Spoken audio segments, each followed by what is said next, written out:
Hey guys, welcome back to my channel and I'm back again with another really interesting video. And this time guys, we are going to start with another basic series, and this basic series is going to be about Rust. So let's get started now.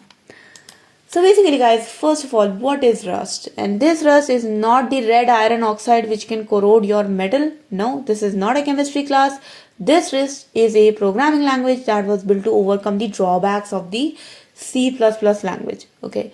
Now what I mean by that is that you know that C++ it's still a really cool and powerful object oriented programming language which people are using heavily for creating embedded system and a lot of heavy softwares.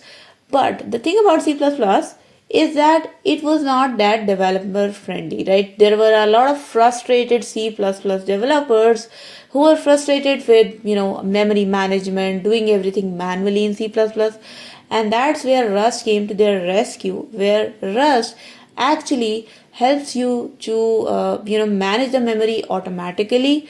It also helps you to write fast code just like you can do in C++, very fast running code. And there you go, it gives you an immensely powerful programming tool. So Rust is basically it is a more developer friendlier version of C++. That's what I would like to say. So I think I've already said a lot about Rust and why it's so good, but there are certain reasons why Rust is actually becoming really popular in the software programming tech world right now. And I think it's going to be one of the top 5 major programming languages in future because of these 5 reasons. And number one reason is that it has got backing from the giants, right? So if you have got backing from giants like Microsoft, Meta, Dropbox, Google, etc., it means that this programming language has some good future. It has got some power which all of these companies are trying to leverage. So yes, that's one of the major reasons. Number 2, it's a modern alternative to C++. I think I've talked about it already, but as I've said before, C++ itself was just a really popular language. It's still a popular language, and because Rust helps us to use C++ even easier, that makes it really popular as well. Number 3, superior memory management. So Rust has got a really good memory management structure. First thing first, you don't have to manage it manually like you do in C++, like pointers, alloc, malloc, you don't have to really do that in Rust. But the second thing is that it doesn't really have a garbage collector like Java, which is running automatically every single time. That makes your program slow. So it has got a memory management system which is really nice, fast and efficient. So that's also one of the reasons. Number 4, it masters the concurrency and it provides a bug-free approach to write the code. So first of all guys, Rust actually is a programming language which catches your bugs in your code at the compile time, and it is written in such a way that it leaves a little room for the developers to actually make errors at runtime. Okay. So in that way, I would like to say in this fourth point that it provides a bug-free approach, and obviously because it's an extension of C++, and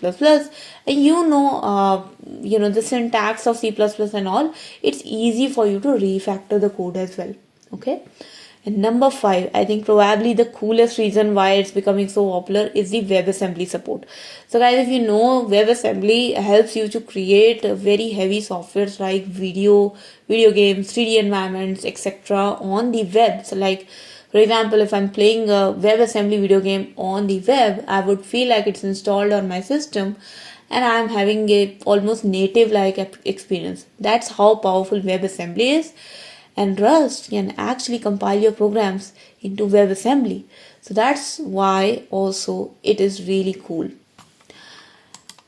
Now we know why Rust is becoming so popular, and probably those are the major features of Rust as well, but I would still list them out for you just to make it more clear why this is the language to learn. Number 1, it solves the memory management problems. Cannot focus enough on this. This is a really major selling point of Rust, that it has got no garbage collector who is slowing down the system. It still can allocate the memory automatically, and it deallocates the memory from that variable as soon as there is no reference pointing on that variable. That gets deallocated automatically, so it solves a lot of memory management problems. Number 2, it's ideal for embedded programming. So guys, if you know, embedded systems are, for example, our washing machines, our microwaves. These are the systems which have got a certain, set of programs only. They have got, for example, a washing machine has just 5 buttons, and all we need to do is write the code for all those, only for those 5 buttons. But in the embedded systems, you actually need access to the hardware. You need access to the lowest level of that machine. And if you know, C++ can give you that access. C++ can give you access to your hardware, to your microcontrollers, every single thing. Because Rust is built on C++, it can do the same. Okay, so that's why I would say that Rust is having a really lower overhead, makes it ideal for the embedded programming. Number 3, it's a powerful web application development. So we know that Rust can actually compile into WebAssembly, right? And WebAssembly is a really powerful web application development tool in which you can create very heavy, like animation heavy or asset heavy applications, and you can show them on the web, and the user can have a almost native experience. And Rust can, because you can compile your programs to WebAssembly, it makes a perfect candidate for a good web application development language as well. Number 4, static typing, which ensures a easy maintainability. So guys, if you have worked with Python, right, we know that there are no data types in Python. So variable can be assigned a value, and that variable will just start taking the type of that value. But the thing about this is that when you are running a code, you can actually get some runtime exceptions because of this, because you don't know what that variable might hold. And in this case, the static typing actually helps to write a bug-free code, because if your compiler checks at the runtime only, at the compile time only, that this variable is supposed to have string, it's being allocated a number or it's being assigned a number, it's gonna flag it out, right? So thereby, Rust has got static typing, and it ensures that you write a bug-free code, and that's easy to maintain as well. Number 5, fast and high performance. So Rust performance is definitely on par with C++, and it definitely beats Python and Java hands down. It doesn't have a garbage collector at the runtime, so that's why when you are running the code, it doesn't slow down the code. It doesn't have any runtime checking as well, so all the code, the syntax is checked at the compile time, so that's why it doesn't let the program slow down. And all of this actually makes it a really high performance application. Number 6, cross-platform development and support. So guys, the programs that you write in Rust can run on any operating system. You can run on Mac, on Linux, Windows, etc., anything. And also with Rust, you can code for both front-end and for both back-end as well. So for example, generally we use JavaScript for front-end and we are using Java for back-end, right? So you're using different programming languages.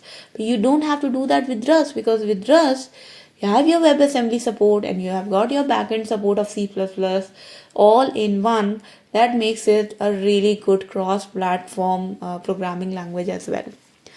Now, last but not the least, the major feature of Rust is its official package manager, which is Cargo. So Cargo, guys, is a command line tool that is used by the Rust programmers to manage the dependencies of your Rust project, to run the tests, for creating the documentation. So yeah, like all your programming languages have certain package manager, and for Rust, we have got Cargo. So that was all about the introduction for Rust, guys. And if you want to practice Rust with me, I would highly recommend to follow me on YouTube, to subscribe to my channel and keep looking for the future videos. But before I wrap up this video, guys, I would also like to say that Rust is one of the programming language for which if you just want to learn it, you don't really have to install it. You can see on my system, guys, I just went to the official website of Rust here, which is called rustlang.org. And if you go to the playground, you can actually get a compiler free of cost. Just click on run and you can run any program in it. So if you just want to learn Rust, you don't want to install it on your system and do all those installation steps, you can easily learn it through this tool as well, which is available on the official website of Rust. That's also the best part, and that's how we are going to learn it as well. Okay, so thank you so much for watching this video, guys. If you do like this video, then please do hit the like button and share this video with your friends. And as I said before, for more such videos on my basic series of Rust, please do subscribe to my channel and hit the bell icon for future notifications. If you have any questions, comments, suggestions, feedback for me, please write down in the comment section below, guys. I would be really happy to read them. Thank you so much for watching. I'll see you guys in the next video. Until then, take care and bye bye.